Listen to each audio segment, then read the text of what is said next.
Okay, guys, since 2024 is over, I'm going to be giving you an update on my Fundrise portfolio and letting you know how my Fundrise experience has been. Now, I had Fundrise since 2018, so it's coming to like almost 7 years since I have. Yeah, I think that's right.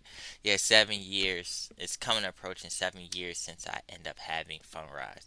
If you're not sure what Fundrise is, it's a real estate investing platform that allows you to invest in real estate online in the form of shares. If you want to see a more detailed video, just check the suggested video.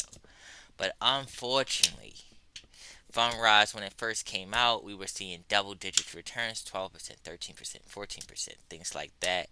But it looks like we have another disappointing year. Last year in 2020, I think 3 we had a disappointing year, and 2024, but I'm not going to waste no more time. Let's get into it to see another disappointing year for Fundrise. So I'm going to go to my portfolio. Now, the one thing I can say about it is they do, to me, I think they're very transparent of what your actual returns is. I don't feel like they try to fabricate it. The numbers is they do show the numbers. It's just that the numbers aren't that good.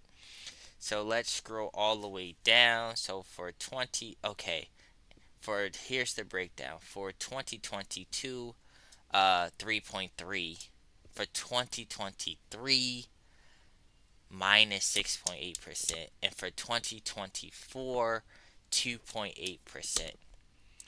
2025, like literally, this is like day one. But so the annualized return 5.1, cumulative 33.9. Now they also show previous years out. I'll show you that as well, and more since I particular started. But for me, I'm just kind of like disappointed. This is like the third year that it has not been doing well, and I know a lot has happened in the real estate market, and to me, it's just if I'm looking at the risk reward, I just don't see it being for me to invest more. I see other investments that have been doing much better. Now, past performance doesn't mean future performance, but to me, the 5%, I mean, like, that's giving me like CD vibes, and CDs is, a lot more safer than this because, with bankruptcy and a lot of actually real estate investment platforms I had on my channel, a few of them actually went up and, getting the money back, and it's a headache.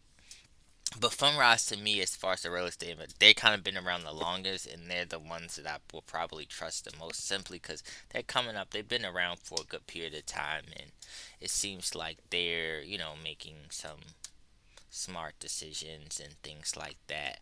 But let's go down and see how it did more specifically. So I'm going to go to customs, and I'm going to go to 2024 all. And as you can see for 2024, the account balance is $1,595.61.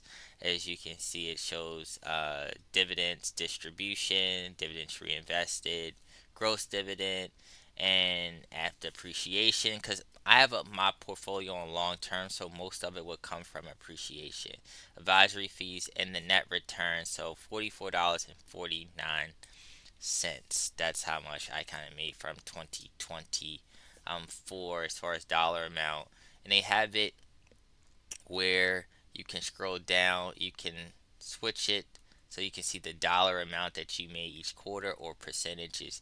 I normally just kind of look at percentages so that way I can compare relative to the other ones, because if you just look at dollar amount, of course the more money you have in it, the more money it's going to show. But percentage wise, that allows me to compare it to other investments no matter the amount of money I have invested. Alright, so let's scroll up. As you can see, quarter one, I got 1%, quarter two, 0.6, quarter three 0.1, and the last quarter was 1%, whatever. And as far as dollar amount, $15, $10, $1.75, $1.74, $16.46, and for 2024, $44.41. And it breaks down, if you wanted to check out how each um, class, they kind of break it down to different by locations: East Coast, West Coast. And it looks like the best one is for the flagship real estate. I have to click and see these properties. Looks like down south. Well, this one South Carolina, Florida. It seems like they got a lot of different ones going on here. But let me go back, and they do have it where you can contribute to um certain ones to pick which ones that you want to get into more. But I don't really get into that too much. And cumulative 33. I had it in less. If you just want to look at the chart overall, I'm just going to go all in all. As you can see, I started in, let's say, June 2018.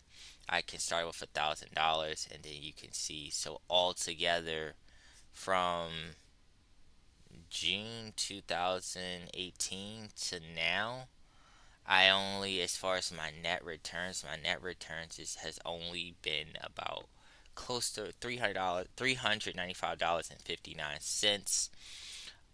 So roughly about $400. Now, over that time frame, if you got to look at other investments, like the S&P, something very liquid and stuff like that, the 5 year, that's 81%.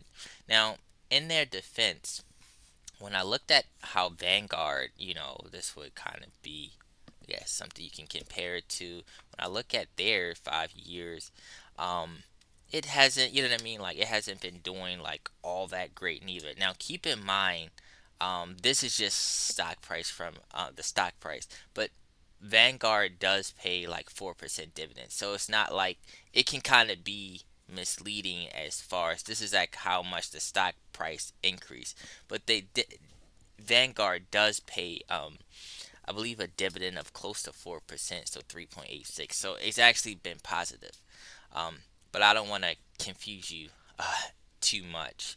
So on one hand, it could just be like, the real estate market with high interest rates and stuff like that. It's not just really doing so. We could just be going through a cycle where real estate isn't doing so well.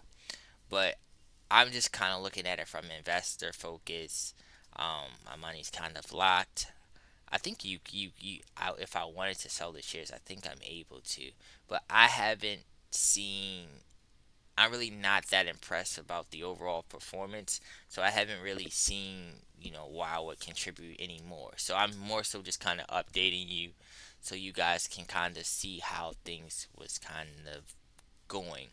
Now, also, let me check out and see if I can get all. All right, so this was from 2018 all the way till 2024. So, like, I've been tracking this for a good minute here. So, for 2018, 4.1%. 2019, 7.8%. 2020, 6.8%. So, 2021, 17.4%. That's when we seen that big increase in the housing market. 2022, 3.3. 2023, 6.8. And like 2024, I believe it was like 3.3. You guys get the drift. So what I'm seeing is, I'm looking, like I said, and that's why I like to, with these investing platforms, that's why I like to track it, so you can watch my channel, so you can see how these perform over a much longer time frame. So I'm looking at over, a 7 year period. Let's see, it is 7. Yeah, 7. Well, 2025 will be 7, 6, 7, whatever you want to call it. And I'm just kind of looking at these numbers. So outside of that 2021, we haven't seen a double digit return yet. And I'm kind of like comparing it to other, investments and stuff like that. Even like um, the treasury notes, like kind of a risk free investment. That's like four, or even like five, but it was like between 4 and 5. Now it's like four, but before it was like five. So I mean, yeah. But anyway, guys, I don't want to ramble too long. I felt like I showed you guys what you wanted to see. Let me know in the comments below what you think about it. If you haven't already, make sure you hit the like button. If you're new, make sure you subscribe to the channel. And Happy New Year's. Ah.